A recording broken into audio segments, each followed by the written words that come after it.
Qsports. Qsports. Qsports.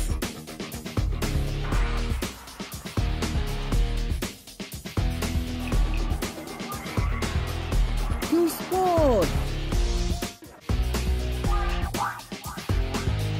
Qsports. Join Mamodu Kajaga on Qsports every Tuesday only. Hello and welcome to Qsports. I am Mamodu Gajaga. Thanks for joining us. Coming up tonight, the Gambia Tennis Association Championship wraps up over the weekend. There are lots of talking points. The Gambia Football Federation League reaches halfway point of the season. Walidan leads the chart. Brikama United, Armed Forces and other big guns will have to wait until the second round of the season to get a close gap to Walidan. Schools athletics is also on our menu.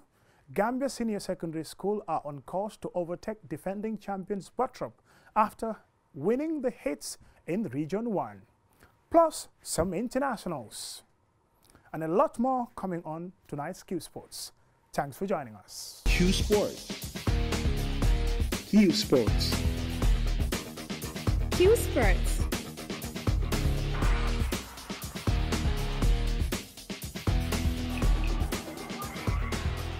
Qsports.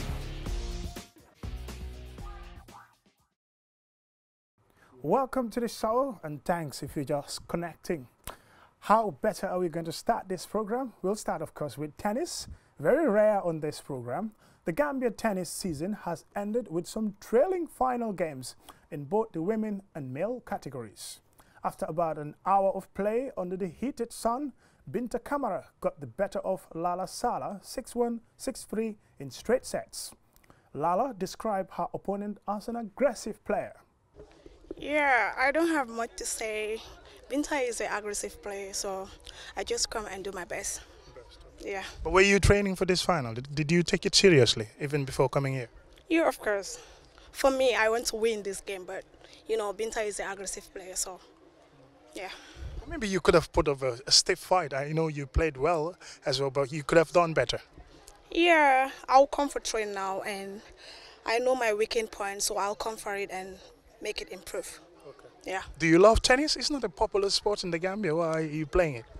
Yeah, I love tennis. I love tennis very much. I love tennis. Yeah. Do you have a role model? Do you watch it on television?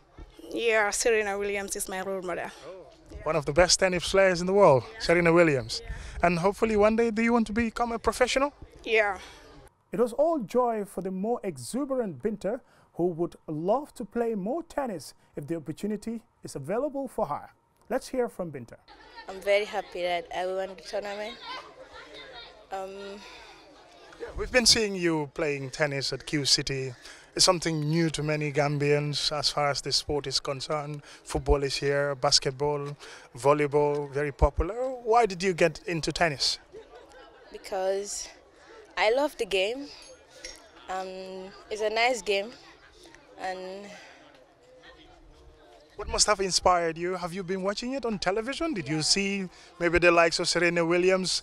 Maybe. My star. I like her. So I like tennis. That's why I play tennis. That's why you play tennis. Sure. Was it a simple game for you or was it a tough final? It's a simple game. It's a simple game? Sure. Let's talk about the final. We've seen you've had some very good shots at your opponent. How does it came about? Because you have the access to train every day at Q City? No, I don't train that much. Oh, I want to become a professional. I'm not playing it for fun. But then you should be playing it every time, regularly, and then maybe... Job, so I don't have much time to play. Yeah, but I normally play sometimes. In the men's singles finals, there was intensity, drama, so of class. Bakary Drame won eventually, but Ensa Samate gave him one of his toughest runs. Let's first hear from Ensa Samate, who lost 6-2 and 6-4 to Bakary Drame, who is not only a rival, but a teammate as well. My final is not bad because right now I'm not fit. Fox also is a good player. He gave me a tough time. Yeah. Okay. Looking at tennis, it's not up to the highest level in the Gambia. Where do you see yourself going? Because normally once a year we have this kind of tournament, so normally we don't have chance this kind of tournament. Yeah. And Gambia here we have very good tennis players, but we don't have always tournament. That is the problem. It's like having a regular competition to promote that level of competition. Yeah, because normally if you travel, we do. Because year before this, I went to Bissau. Me and my boy Fox, we took third place there. Okay. Yeah, yeah. Is it the sports that you would want to take up as a career? Yeah, because tennis is my career. I'm not doing anything after tennis. I'm not doing anything. Tennis is my life. Okay. Yeah. Would you maybe urge the authorities, the government, and maybe sponsors to come into the game and promote you because you are putting every effort and you want to become a professional one day? Yeah, because even here on the 14, on the 12, we have very good players, tennis players. Yeah, what we need just like sponsorship. Yeah, we need only that. Yeah. Thank you very much. Thank you so much, sir. The lack of regular competition for Gambian tennis players means they can't compete at the continental level. Bakari Drame says they need support.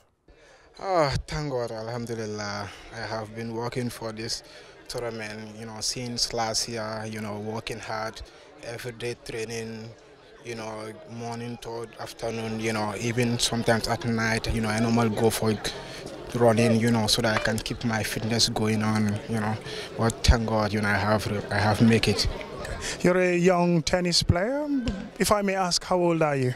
I'm 19 years old.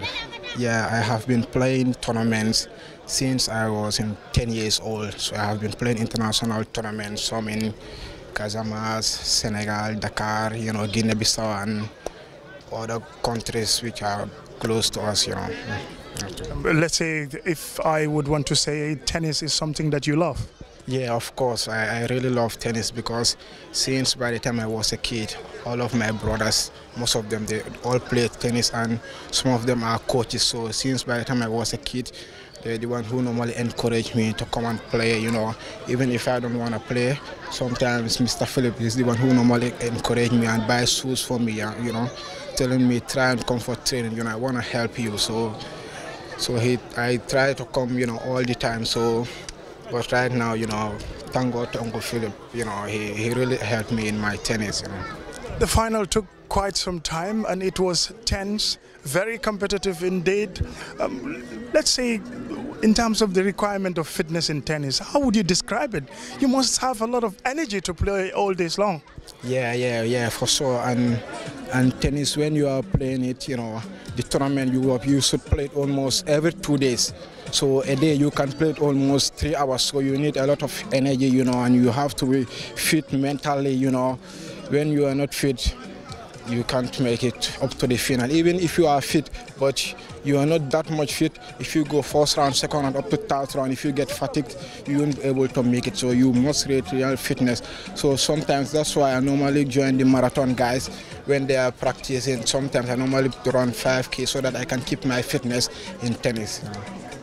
The Gambia is not very much well known as far as tennis is concerned, maybe football, basketball and other sports. In terms of injuries, how do you cope? I understand so many tennis players, they suffer from ankle, knee injury and back injuries as well. Yeah, for sure. But for me, I play only tennis. So because I avoid injuries, that's why I don't play football and the other sports. So I concentrate only on tennis. Since almost 5 years, I didn't play the football match. When we have a picnic at the beach, that's the time I normally play just for fun, but not this wargas at home, Congratulations once more. Thank you very much. Olifal is a former player who says she has represented the Gambia in many international competitions, but due to lack of support, she quits the sports. Thank you very much. I've represented the Gambia in an ITF championship. This was in 2000. But then, Gambian tennis, there's a lot of kids with talent, but that needs to be nurtured. So the tennis association, they need a lot of support, because I can take myself as an example. I went to Benin, Togo, and Ghana to represent the Gambia, and when I came back, there was no support, there was no acknowledgement, there was nothing. And then I had to take my own resources. Pretty much my parents had to do everything for me to play the game. And then it got to this point where I lost hope because there was no support, there was nothing, and I kind of quit. So, and then we have to say a big thank you to Mr. Flip, because he has been pushing and pulling and pushing and pulling with everybody to make sure that the game is still alive. But tennis in the Gambia, to be honest, it's not recognized, and it's a sport that should be recognized because it's equally important as football, but it seems everything is just focused on football in terms of sponsors, in terms of coverage. So it's just like people just go to the stadium to hit ball, pretty much. That's how it's perceived in the country. So it's definitely not recognized in the Gambia. Do you think there are talented tennis players? If they're given the support, they could become professional? There are a lot of talented tennis players. Because I remember when I used to play, there was when we have a tournament, it's packed. A lot of people were interested, but at some point you would lose interest and focus on something else. Yes, so I think if we are supported, because even today watching the game, I've seen a lot of talent here, and I think if they're supported and nurtured, we can go a long way. And then speaking from experience, I remember when we went to play, we couldn't really do much against our counterparts because tennis is a game that you need to continuously play. You need to be in competition so that you can be better. And then we were confined here at the stadium, so we really couldn't perform much. Even though we had some good players like the Aliou Sanes and the Pabadous and the Ousseynou Allens, they did well at the tournament, but especially when it comes to the girls, we were not really shining. The GFF First Division League first round has reached a climax with serial winners Walidan, who were battling for promotion sometime last year at this point, are now on top with 22 points.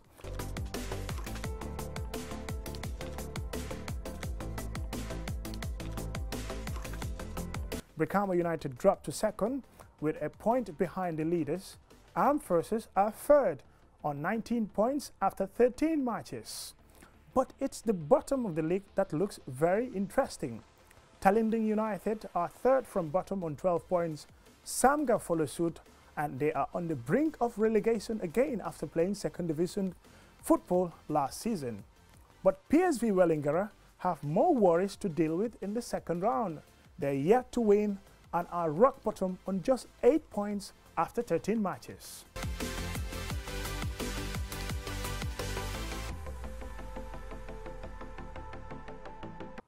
Let's take a short break.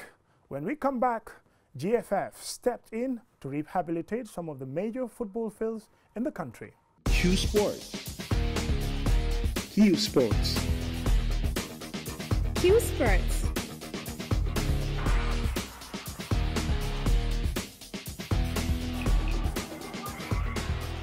Qsports. Welcome back. One would expect government to develop sports infrastructure in the country, but it's either they don't have the funds or perhaps don't have the political will to do it.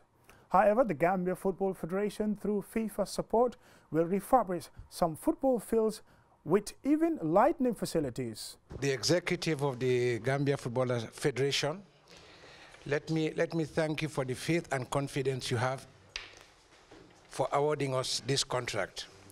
I mean, when I came in, the first thing I noticed the word Semigajane.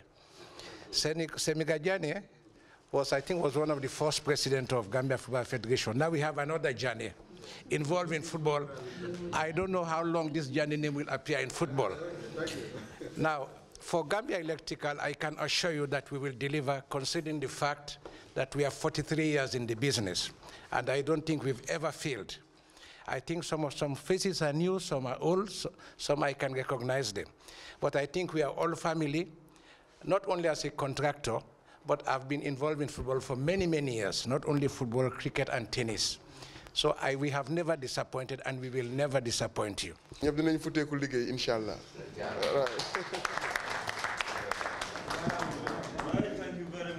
Which are intricate processes for payments and procedures with regard to FIFA.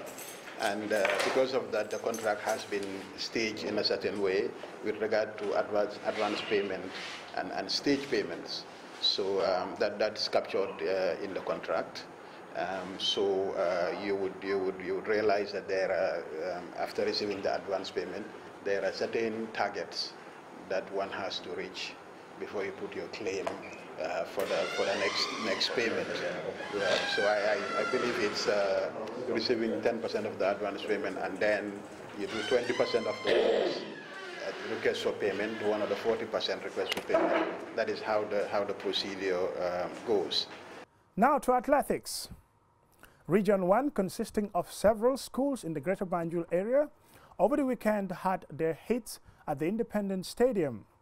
Babu Kursi was monitoring the event for Qsports, and now he can tell us more. Thank you very much. From here at the Independence Stadium in Bakau, the regional heats have ended with schools in Serakunda and Banjul. Well, Nusrat Senior Secondary School, as we heard from their sportsmaster, they are sending a strong signal to the defending champions, Botrop Senior Secondary School. As their motto says, they can do both. But on the 15th, 16th and 17th of March, here at the Independence Stadium is set for the finals of the Inter-Schools Athletics Championship, where schools from the length and breadth of the country, both upper basic and senior secondary schools, will gather to compete for the $100,000 and a trophy that will be crowned for the winners.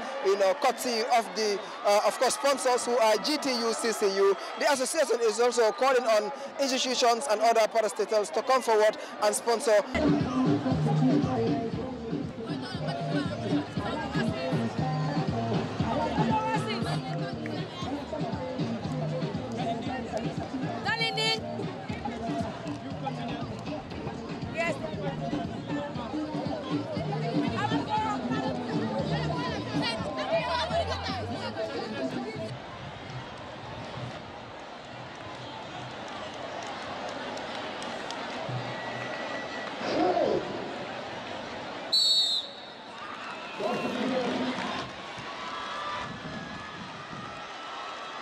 Is believing. Looking at my region right now, you see that all the schools competing here, they are very, very competitive. Like 5-6 years back, you normally see the likes of Gambia High, St. Augustine's, Muslim. But nowadays, those names are dying out because of you have emerging schools like Nemasu, Nusrat, the likes of Bakote, Kotu, etc. So it's really competitive. And then you will see in it also, you will see to it that when it comes to the national level, definitely, my region will definitely do wonders. Talking about Inter-Schools Athletics Championship, West Coast region have been dominating events for the past 3 years. What are we to expect in 2019? Well, you look at it now. I'm also going back to that question again. You see, my region here is very, very, very, very competitive. For you to win all the events here in Region 1 is very, very, very, very difficult. But compared to Region 2, where you have the likes of Botrop, Mahat, etc., Botrop used to dominate there. And then when they come to the final, you see that they have nothing less than 30 qualifiers. But come this year, 2019, you will see a different. Definitely, Region 1 will come with a big surprise. A lot of schools, or people that watch school sports are, eye-marking or schools like Bakote, Nusrat, of course, in an upset. Do you see really any school that can stop Nusrat, Botrop from winning the title for the 4th time? Yeah, obviously, yes. Nusrat, Bakote, Gambia High, Nemasu, Kotu Senior Secondary School. These 5 schools I just mentioned right now, definitely they can upset Botrop because of they have the caliber and they have the athletes. They have the caliber and they have the athletes that can do it. Yeah, these 5 schools, definitely they can stop Botrop. Now that we are trying to send to people to know, we want to win the trophy this year, inshallah. That's the signal that we are trying to send to people. Because if you look at our motto at the back, we say, never give up. And we can do both. So when you look at it, that's so you that we are ready to win, inshallah, this year. You have the materials that can win you the trophy? Yeah, we have the material. If you look at the sprinters and the long distance, the way they are running, that shows you that Nusrat, they are ready. But the only problem that we have is Region 1 competition is very, very, very tight because 1st and 2nd are qualified. So when you compare Region 1 to other regions, it's totally different. So it's very hard to have a big number of qualified here, and you want to compete others in region 2. So it's going to be very difficult. But inshallah, we are going to try our level best and see how best we can come with the trophy. Generally, this year is one of the most successful years as far as the attendance is concerned, and then the comportment of the body teachers, and then the PE teachers, and then the athletes. And then the level of competitions have definitely grown very high now. We can see that all the regions, they have competed very well. There is no bigger schools now, because even the smaller schools that are just coming up now, they have posed a very serious challenge to the bigger schools that we used to call as big guns. So obviously, this time around we can say there's a big competition and a big difference as far as this year athletics competition is concerned. Any challenge faced by the association in these regional heats? Obviously, we have so many challenges. One of them is the disciplinary level from some of our athletes is still a problem, and two also is the time, respecting the time to come on time for us to start the event also is a problem that has even affected some of us in the regions. Thank you very much, Mamadou Gajaga. The regional heats have finally ended successfully at the Independence Stadium in Bakau. From Farafenye to Basse and Brikama, here at the Independence Stadium, it has all ended with Region 1 showcasing some brilliant talents as far as the hits are concerned. The first and second person qualifies to the finals. They'll of course meet up with the first and second winners in Region 2, 3, 4, 5, 6, and of course Region 7.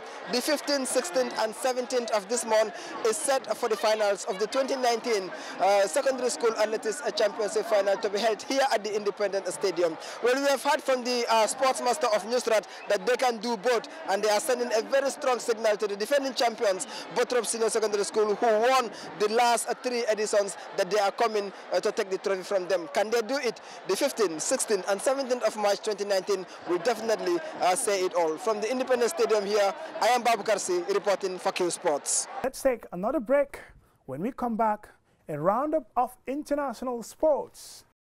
Qsports. Qsports. Qsports.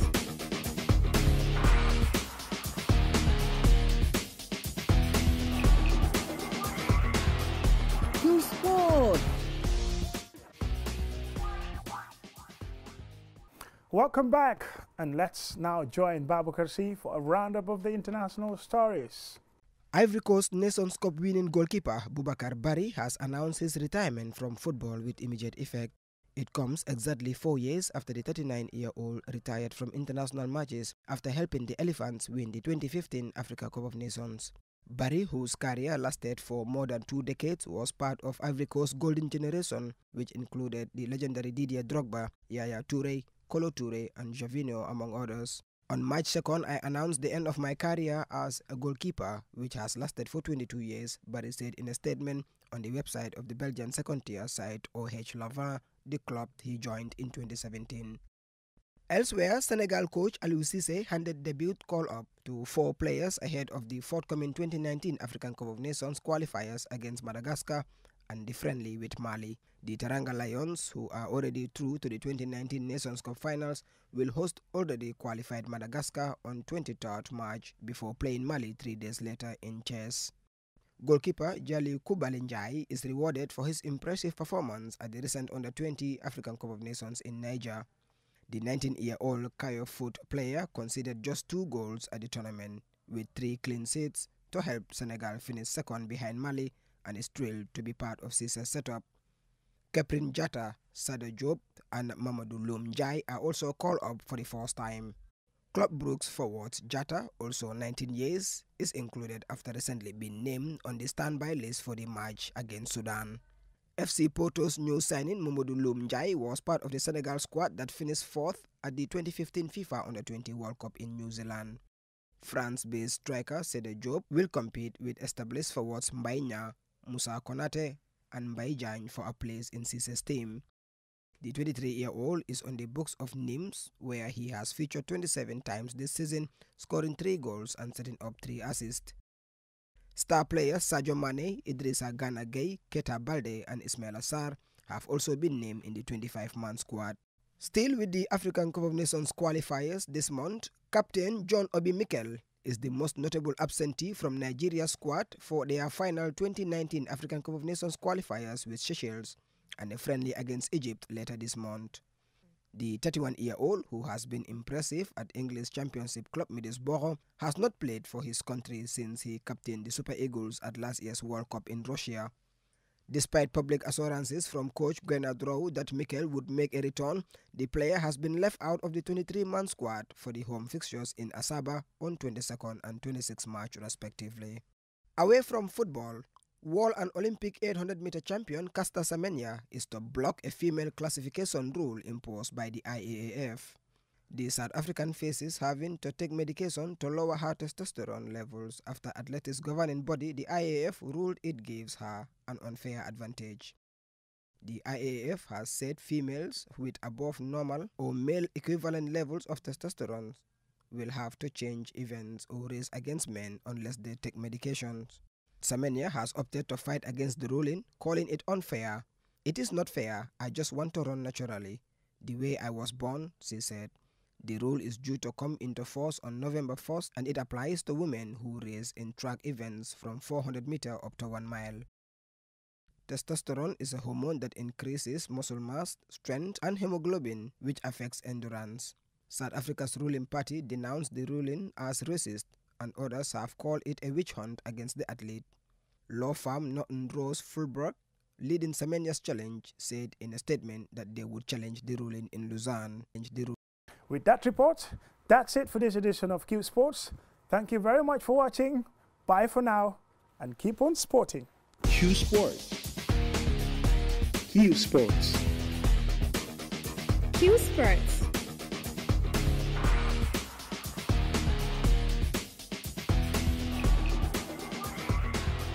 Q Sports.